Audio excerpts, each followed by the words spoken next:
7 up-and-coming wine regions that should be on your radar.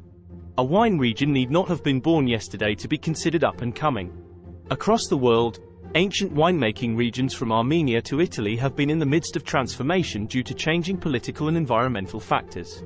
Some fairly well-known, but underrated regions have been growing and evolving at a rapid pace, with expanding vineyards, changing winemaking techniques, increased exports or surges in tourism.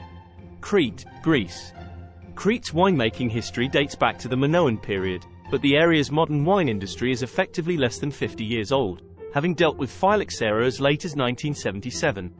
Yet, in the last 25 years, Greece's largest island has seen a true wine renaissance. Production has moved from bulk quantities of international varietals made by large cooperatives towards small-scale fermentation by a new crop of ambitious winemakers who are committed to the resurgence of Crete's native varietals. Cretan wines would have been extremely difficult to find anywhere but the island a couple of decades ago, but that's no longer the case. According to Wines of Crete, export sales have more than doubled over the past 20 years.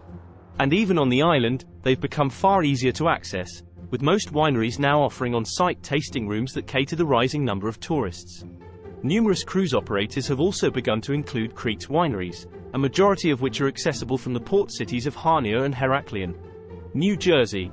New Jersey's wine scene was late to the US game due to a pre-prohibition law that limited the number of wineries allowed to exist in the state. Since the law was abolished in the early 1980s, at which time, there were only 7 New Jersey wineries, local producers have been making up for lost time. According to Devin Perry, executive director of the Garden State Wine Growers Association, nearly 75% of the state's now approximately 40 wineries have opened up shop since 2000, with almost half of those emerging in the last 10 years. For people that are interested in being on the edge of discovery, now is the time to get out and taste what the top producers in our state have to offer. UCO Valley, Argentina. Mendoza isn't only for Malbec lovers, especially in the UCO Valley, where land availability has led to rapid expansion of the wine industry. The last decade has seen the introduction of new vineyards, tasting rooms and winery hotels, but also lots of forward-thinking experimentation. Cabernet Franc and Bernarda have been jockeying to become Argentina's next big red. Fizzy pet nats have been gaining traction among new and established wineries alike, and bottlings of rare styles, such as skin-contactless white Malbec, are increasingly cropping up. Uruguay. Tannet is to Uruguay what Malbec is to Argentina, a bold, red grape of southwest France that found its spiritual home in South American soil. Yet Tannet was slower to catch on than Malbec in terms of worldwide recognition. This is partly because of production volume, but mostly due to winemaking practices that tended to result in overly extracted wines, which exacerbated Tannet's highly tannic structure.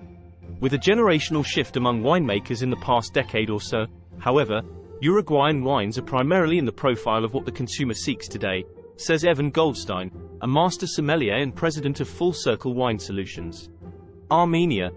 Armenia's wine renaissance is happening in real time, according to Ani Moradian of Van Ardi, Armenia's first post-Soviet, boutique winery. The world can be watching live as we are progressing through the golden age of Armenian wine, she says, given that the region is only about 15 years into the process of rebuilding. Soviet rule since the 1920s had seen the eradication of private winemaking enterprises in Armenia, during which time grape production in the country was co-opted for fruit brandies. For Armenia's winemakers, what's old is new again. Evidence of winemaking in Armenia dates back at least 6,000 years. Evidence of ancient winemaking can be found in the Areni I cave, after which Armenia's most important red grape is named. Today, ancient sites and grapes are being revived. So, too, are techniques such as amphora aging and the practice of kakani, the careful drying of grape bunches hung on ropes. Armenia is fast being recognized globally for a set of wines that have a beautiful blend of familiarity and uniqueness that sparks a satisfying intrigue among consumers, says Zach Arman, the second-generation Armenian-American who in 2018 founded Storica Wines, which imports Armenian wines to the US. In addition to Areni, which has a fresh and juicy profile similar to Pinot Noir, the white grape Voskat, meaning golden berry, is poised as a Chardonnay alternative. Texas Hill Country. Texas wine has come a long way, so far that it's high time for consumers to consider its many wine regions individually.